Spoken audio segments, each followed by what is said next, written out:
నమస్తే citizen news కి స్వాగతం. అయ్యో తల్లి కడుపులో బిడ్డతో కన్నుమూసిన గర్భిణి వైద్యుల నిర్లక్ష్యమే కారణమని బంధువుల ఆందోళన. వికారాబాద్ జిల్లా తాండూరు మాతా శిశు ఆసుపత్రిలో ఘటన. తాండూరు సత్యమేవ జయతే కడుపులో బిడ్డతో పాటు నిండు గర్భిణి కన్నుమూసింది.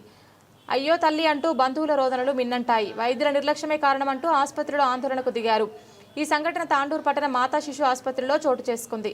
బంధువులు తెలిపిన వివరాల ప్రకారం కొడంగల్ నియోజకవర్గం రావులపల్లికి చెందిన అఖిలను కర్ణాటక రాష్ట్రం యానగుంది సమీపంలో ఉన్న ఓ గ్రామానికి చెందిన ప్రవీణ్ అనే వ్యక్తికి ఇచ్చి వివాహం జరిపించారు. వీరికి ఇదివరకే ఒక పాప ఉంది. అఖిల రెండోసారి కాన్పు కోసం తల్లిగారి ఊరైన రావులపల్లికి వచ్చింది. ఆదివారం నొప్పులు రావడంతో తాండూరులోని మాతా శిశు ఆసుపత్రికి అఖిలను తీసుకువచ్చారు. సోమవారం తెల్లవారుజామున అఖిల కడుపులో బిడ్డ పరిస్థితి ఆందోళనకరంగా ఉందని వేరే ఆసుపత్రికి తీసుకెళ్లాలని వైద్యులు కుటుంబీకులకు సూచించారు. కొద్దిసేపటికి అఖిల కడుపులో బిడ్డతో పాటు మృతి చెందింది. అయితే అఖిల డెలివరీ విషయంలో నిర్లక్ష్యం వహించారని కుటుంబీకులు ఆసుపత్రి వైద్యులతో వాదనకు దిగారు. అఖిల మృతి చెందడం పట్ల ఆందోళన కొనసాగించారు. ఈ సంఘటన ఆసుపత్రిలో ఉద్రిక్తంగా మారింది. నిర్లక్ష్యం వహించిన వైద్యులపై చర్యలు తీసుకోవాలని డిమాండ్ చేశారు. విషయం తెలుసుకున్న యాలాల పోలీసులు ఆసుపత్రికి చేరుకున్నారు. ఇక్కడ నుంచి తీసుకొని వచ్చినాం. ఇక్కడ 1:45 నిమిషాలకు ఇక్కడ వచ్చినాం. కారు తీసుకొని వచ్చినాం. తీసుకొచ్చి మేడం గారికి చెప్పినాం, ఇట్లా అట్టుంది కట్టుని వస్తుందని చెప్పినాం. తీసుకెళ్లి లోపల పెట్టుకున్నారు. మాకైతే లోపల పంపించట్లేదు వాళ్ళు. వచ్చిన 10-15 నిమిషాలకు వచ్చి అడుగుతున్నాం, ఎట్లుంది మేడం అంటే బాగుంది బాగుంది బాగుంది అన్నారు. అయితే ఇన్సులేషన్ పెట్టిరు, ఆమె తీసేస్తుందంట. తీసేస్తుంటే నేను నీకు ఇష్టం ఉంటే పెట్టుకో, లేకపోతే నడువుడికి వెళ్ళి బయటికి అని చెప్పినట్ట. వీళ్ళు మా వాళ్ళు వచ్చి బయట చెప్తున్నారు. మాకు లోపలికి వచ్చి మేము సడన్ గా లోపలికి వస్తే మాకు ఎందుకు వచ్చింది లోపలికి అంటే సారీ మేడం అని చెప్పినాం. లేదు ఏమున్నారు మాకు చెప్పండి మేడం రిపోర్ట్ అంటే బాగానే అంత బాగానే కావాలని చేస్తుందాం అని చెప్తున్నారు. కావాలని వచ్చినామా అండి. ఇప్పుడు 9 నెలలు గర్భిణి తీసుకుని మేము, ఎందుకంటే ఫస్ట్ డెలివరీ ఇక్కడ చేయించినాం కాబట్టి వచ్చినాం మేము. అదే విషయం రాత్రి మాకు 1:30 మేము వచ్చినప్పుడు చెప్పింటే కూడా మేము ఎక్కడ ప్రైవేట్ హాస్పిటల్ తీసుకోబోతుంటాం. మేము మేడం గారు వచ్చిందే 4:30కు, మేము 1:30 హాస్పిటల్కి వస్తే 4:30కు వచ్చింది. 5 గంటలకు మాకు చెప్తుంది అప్పుడు క్రిటికల్ పొజిషన్ బయటికి తీసుకోబడ్డాయి. నా బంగారుకి ఎన్ని లక్షలు అయితే పెడుతుంటే బలవంతంగా డిశ్చార్జ్ లెటర్ మీద సంతకం తీసుకొని మాకు బయటికి పంపించారు. గేట్ దాటిన వల్ల మళ్ళీ రిటర్న్ వచ్చినాం. ఇక్కడ బయట తీసుకుంటాం, లోపలికి తీసుకురాలి. టైం పట్టింది స్ట్రెచర్ చేయడానికి. వాళ్ళు డాక్టర్ మాత్రం ఉండొద్దు.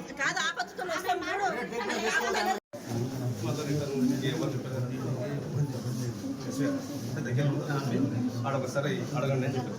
సరే మీ దగ్గరికి వెళ్ళారు. మీరు తీసుకోలేదు ఏం చేస్తారు చెప్పారు. జర్మన్ డాక్టర్ సార్కి అయితే ఈసీ చేస్తారని మంది చేస్తాను. వచ్చి ఈసీ రెడీ మేడం తీసుకొచ్చి బయట పెట్టినాక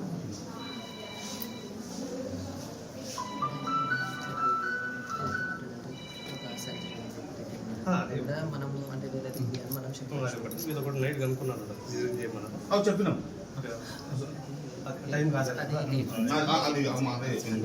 ఇప్పుడు మనం సరే మీరు అన్నది నొప్పులు వస్తున్నాయి చేయండి అన్నమాట. మీరు అన్నది మీ వైపు నుంచి కరెక్ట్ కావచ్చు, కానీ అది 8 monthsకి ఎవరు చేయమన్నమాట.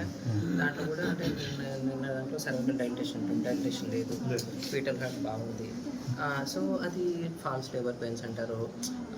కొంచెం ప్రీవియస్ సర్జరీలో పుట్ల నొప్పులు కొంతమందికి వస్తాయి. అంటే ఇట్లాంటివి ఉంటే కూడా ఎవరు కూడా మనము అంటే నొప్పులు యాక్టివ్ నొప్పులు ఉంటేనే మనం ప్రొసీడ్ అవుతాం. ఏదైనా నా హాస్పిటల్ అయినా ఇంకో హాస్పిటల్ అయినా నొప్పులు యాక్టివ్గా ఉంటేనే ప్రొసీడ్ అవుతాం. నాగేష్ అది నీకు తెలియదు కదా.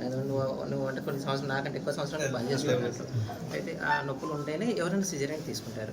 సో దారి లేదు, నొప్పులు ఏం లేవు కాబట్టి ఎవరు కూడా ఇంటర్వెన్షన్ కావాలంటే ఒక చిన్న ఇంజెక్షన్ ట్రౌండాల్ అనే ఒక నొప్పులకి అంటే అందరికీ ఇట్లా false labour pains and doubt ఉన్న అందరూ కూడా ఇంజెక్షన్ ఇస్తారు. అదొకటి ఇచ్చారు. అది యాక్సెప్టెడ్. అంటే ఎవరైనా నొప్పులు ఉన్నాయి అంటే నొప్పులు తగ్గుతాయి అని చెప్పి అందరికీ ప్రెగ్నెన్సీలో ఈ 8 months దాటింది నొప్పులు వస్తున్నాయి దారి లేదు అన్న వాళ్ళకి ఎవరైనా అదే ఇంజెక్షన్ ఇస్తారు అనమాట.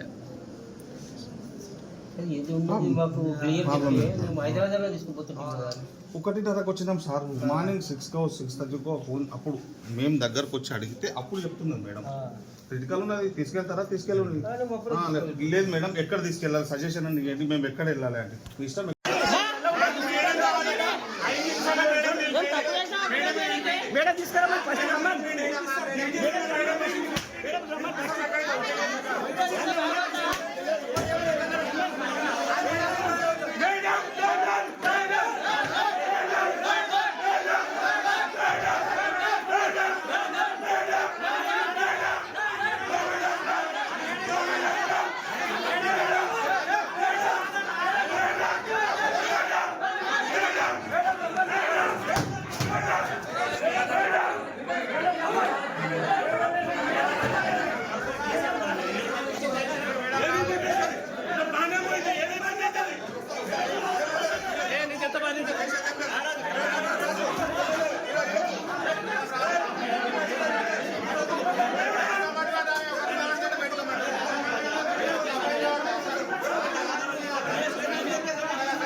ఆమెకు సస్పెండ్ లెటర్ చూపించినాకనే గెలవుతాం మేము.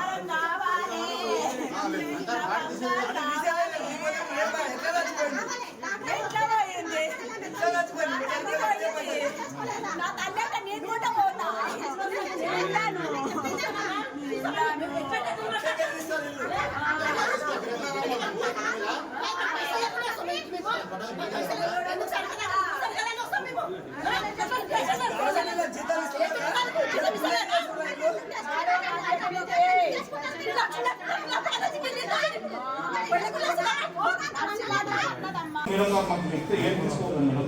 అది మా అప్పటివరకు బాగానే ఉంది. ఏం బాగుంది? నేను కూడా చూసినా కదా. ఏం బాగుంది? కొంచెం ఏం పక్కన ఇక్కడ ఒక పద్ధతి అక్కడ అన్నారు చెప్పినా నేను అంతే కదా. జస్ట్ ఒక 5 నిమిషం ముందు రాత్రి అయితే చెప్పలేదు కదా. మీరు 3:30 నుంచి చూస్తున్నారు కదా, 5 o'clock లో చూసింది కదా, మాకు ఎన్ని గంటలకు ఎక్కింది? అన్ని చూసి రాసే వరకు మాకు టైం పడుతుంది ఆయన.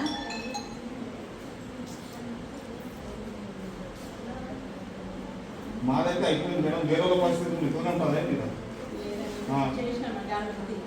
ఏముండదు మేడం, ఇంత మంది ఉన్నారు, మేమే ఉన్నాం బయట సాక్షి. మా దగ్గర వెహికల్ లేదని కూడా వెహికల్ కూడా పెట్టుకొని కూర్చున్నాం మేము. ఏ మాత్రం సీరియస్ అని చెప్పి మీకు బయట కొనుక్కు రెడీగా ఉంటుంది. మేడం గారు లేదు, సిస్టర్ ఒకటే ఉన్నది ఇక్కడ. నేను వచ్చి చూస్తూనే ఉన్నాను కదా.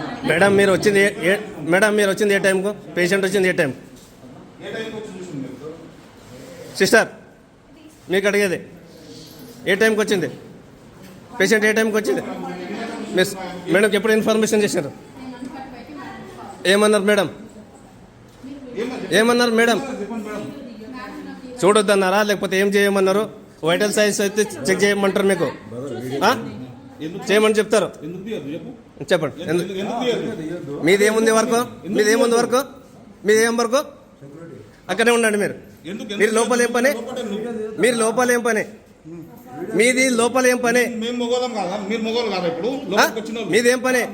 మీరే అక్కడ ఉండండి. మా ఇష్యూ అయినందుకు మీ మేడంతో మేము మాట్లాడతాం. మీదేం వర్క్ ఉంది అదే పని చేయండి. ఆడ లోపల కాదు, బయట డోర్ దగ్గర. డోర్ దగ్గర చెప్పు. ఎవరికి? మీ మేడం దగ్గర అడగడానికి వచ్చాం.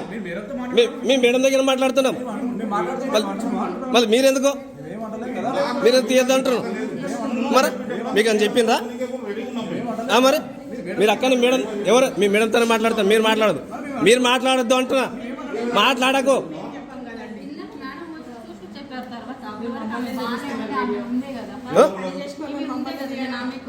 వాళ్ళు జస్ట్ 10 నిమిషాలు 10 కూడా కాదు 5 నిమిషాల ముందు చెప్పింది మాకు. ఐ రిస్క్ ఉంది తీసుకోండి, ఐ రిస్క్ ఉంది తీసుకోండి.